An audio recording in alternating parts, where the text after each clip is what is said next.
Ganitong gusto kong luto sa pork chop. Medyo tostado siya. Syempre may pagkasunog-sunog. Tapos wala siyang breadcrumbs para hindi nakakaumay.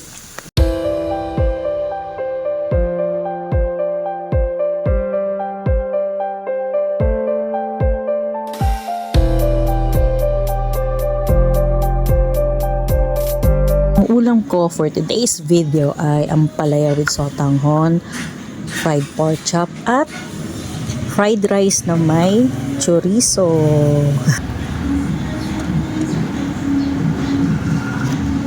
Kain!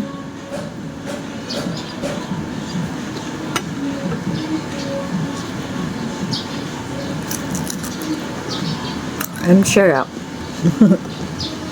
Kain ako ng maaga kasi maglalaba ako mamaya. Yun lang guys. Tapos na.